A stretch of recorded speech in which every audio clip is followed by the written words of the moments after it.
Got greatest of all time പടം കണ്ട് വലിയ കാര്യമായിട്ടൊന്നുമില്ല. ഇതൊരു ശരിക്കും പറഞ്ഞാൽ ഔട്ട് ആൻഡ് ഔട്ട് ഒരു ഫാൻസ് ട്രീറ്റ് ആണ് വെങ്കട് പ്രഭു ഒരുക്കിയിരിക്കുന്നത്. വിജയ് കണ്ടമാനം റോളുകളിലുണ്ട്, ഗെറ്റപ്പ് രുദ്രാന്ന് വന്നുകൊണ്ടിരിക്കും. പക്ഷേ അത്യാവശ്യം ഡിഗേജിങ് വർക്കായിട്ടുണ്ട് കേട്ടോ. ചില ഏറ്റവും യങ്ങസ്റ്റ് ആയിട്ടുള്ള വിജയിന്റെ മാത്രം അവിടെ ഭയങ്കര ബ്ലർഡായിട്ട് നമുക്ക് ആ ഒരു എ യൂസ് ചെയ്തത് കൃത്യമായിട്ട് അറിയുന്നുണ്ട്. പക്ഷെ യങ്ങർ വിജയ്, അതായത് തൊട്ട് താഴെയുള്ള വിജയ് ആ ലുക്കില്ല, കുറച്ചും കൂടെ മെച്ചുവേർഡ് ആയിട്ടുള്ള അതിൽ പിന്നെയും കുഴപ്പമില്ല. ടിപ്പിക്കൽ വിജയ് പടം, അതായത് എല്ലാ കൊമേഴ്ഷ്യൽ എലമെന്റ്സ്. മ്യൂസിക്കിനെ കുറിച്ച് പറയുകയാണെങ്കിൽ യുവൻ ശങ്കർ രാജ ബീജിയം അത്യാവശ്യം അവിടെ പിടിച്ചിട്ടുണ്ട്, നല്ലതുണ്ട്. സോങ്സ് ഒക്കെ ജസ്റ്റ് ആവറേജ് ആ ഒരു ഇതിൽ നിൽക്കണേ. പിന്നെ ഇതിലെ സോങ് പ്ലേസ്മെന്റ്, മട്ട സോങ് പിന്നെയും കുഴപ്പമില്ല, പക്ഷെ ആ ഒരു സ്പാർക്ക് സോങ് ഒക്കെ വെച്ചിരിക്കുന്ന സ്ഥലം എൻ്റെ പൊന്നു സഹിക്കാൻ പറ്റില്ല. കാരണം ഈ ഒരു ട്രെൻഡൊക്കെ എന്നേ ഈ ഇൻഡസ്ട്രി വിട്ട് പോയതാണ്. എന്നിട്ട് ഇപ്പോഴും അതിൽ തന്നെ പിടിച്ചു തൂങ്ങി നിൽക്കുകയാണ്. ലൈക്ക് എന്താ പറയുക, കട്ട് സീനിട്ട് വേറൊരു സ്ഥലത്ത് കൊണ്ടുപോയിട്ട് പാട്ടും പാടി തിരിച്ചു വരുന്ന ആ ഒരു സംഭവമൊക്കെ. പെർഫോമൻസിന്റെ കാര്യം പറയുകയാണെങ്കിൽ ഇതിൽ വിജയ് അടിപൊളിയായി ചെയ്തിട്ടുണ്ടോ, ഈ ഒരു രക്ഷയില്ല.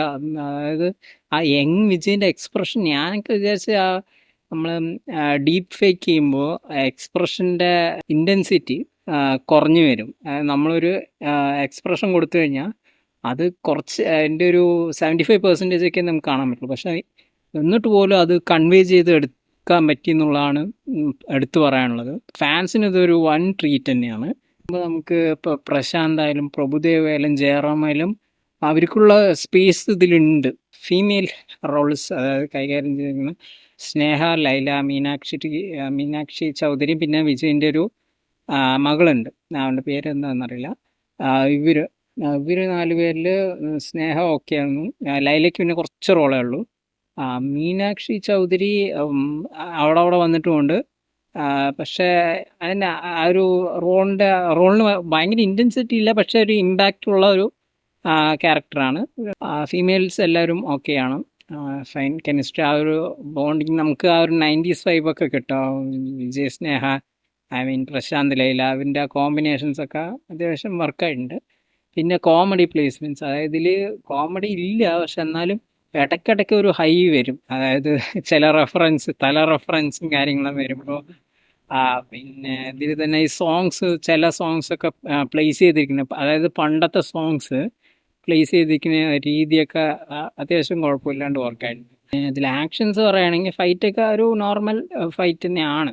ലൈക്ക് എന്താ ഒരു എക്സ്ട്രാ ഓർഡിനറി സെറ്റപ്പ് അൻപറിവ് സ്റ്റൈലൊന്നും ഇല്ലെങ്കിലും കുഴപ്പമില്ലാത്തൊരു എന്താ പറയുക, വൺ ടൈം വാച്ചബിൾ രീതിയിൽ നോക്കുമ്പോൾ ഫൈൻ. അതായത് ഇപ്പം നമുക്ക് ഒന്ന് മോശം പറയാനില്ല, തട്ട് താന്നിട്ടൊന്നുമില്ല, പക്ഷെ എന്നാൽ മുകളിലേക്കും പോയിട്ടില്ല, ആ ഒരു ലെവലിൽ നിൽക്കുന്നുണ്ട് ഫൈറ്റ് സീൻസൊക്കെ. It's is good you know. അപ്പോൾ അത് ആ വഴിക്ക് പോയി. പിന്നെ ഇതിലെടുത്ത് പറയാനുള്ളത് ഒരു ലോഡ് കണക്കിന് ക്യാമിയോസ് ഉണ്ട്. അത് പറഞ്ഞാൽ അതിൻ്റെ സർപ്രൈസ് പോലും, അപ്പോൾ അതൊക്കെ കണ്ട് തന്നെ മനസ്സിലാക്കണം.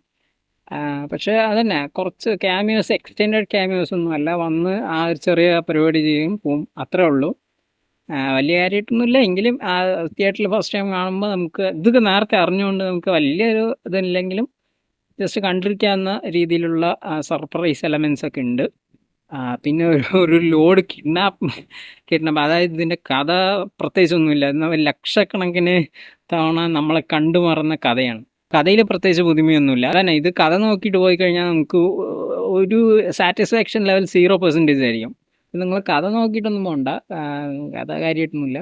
ബട്ട് നമുക്ക് ഇതിൻ്റെ പ്രസൻറ്റേഷൻ വൈസ് നോക്കുമ്പോൾ നമുക്ക് ബോറടിക്കില്ല. ഇപ്പം 3 മണിക്കൂർ ഇപ്പം തങ്കലാനൊക്കെ ബോറടിച്ച് ചത്ത പാടമാണ്. കാരണം അതിൽ പറഞ്ഞാൽ നമുക്ക് അത്രയും ഡ്രൈ ആണ് സ്റ്റോറിയും സ്ക്രീൻ പ്ലേ ഒക്കെ. കഥ ഇത്തിരി ഡിഫറെൻ്റ് ആണെങ്കിലും നമുക്ക് ഈ സ്ക്രീൻ പ്ലേ വലിക്കുമ്പോൾ ഡ്രാഗ് ചെയ്യുമ്പോൾ നമുക്ക് അതിൻ്റെ ഒരു എൻജോയ്മെൻറ്റ് പോകും. പക്ഷേ ഇതിലെ കഥ വലുതായിട്ടില്ലെങ്കിലും സ്ക്രീൻ പ്ലേ അത്യാവശ്യം ഓക്കെ ആയതുകൊണ്ട് നമുക്ക് കണ്ടിരിക്കാൻ തോന്നും. അപ്പം നിങ്ങൾ അത്രയും ഹാർഡ് കോർ വിജയ് ഫാനൊക്കെ ആണെങ്കിൽ നിങ്ങൾക്ക് ഈ 3 മണിക്കൂറൊക്കെ 3 മിനിറ്റും ഐ മീൻ ലാഗില്ലാണ്ട് തന്നെ പോവും, അതിലൊരു സംശയമില്ല. ബട്ട് ഇപ്പോൾ ഒരു ക്രിട്ടിക്കായിട്ടൊക്കെ നോക്കുമ്പോഴാണെങ്കിൽ നിങ്ങൾക്ക് ഇതിൽ പല സ്ഥലങ്ങൾ എമോഷൻസ് ഒക്കെ അവർ നീട്ടി വലിക്കുന്ന പോലെയൊക്കെ തോന്നും, ചില സമയത്ത് ഡ്രാഗ് ചെയ്യണ പോലെയൊക്കെ ഉണ്ടാവും. ബട്ട് ഓൾ ടുഗദർ നോക്കുമ്പോൾ ഒരു ആവറേജ് വൺ ടൈം വാച്ചബിൾ ഫ്ലിക്കാണ്. പിന്നെ വിജയ് ഫാൻ ആണെങ്കിൽ പറയണ്ട, just book tickets and go and watch and enjoy.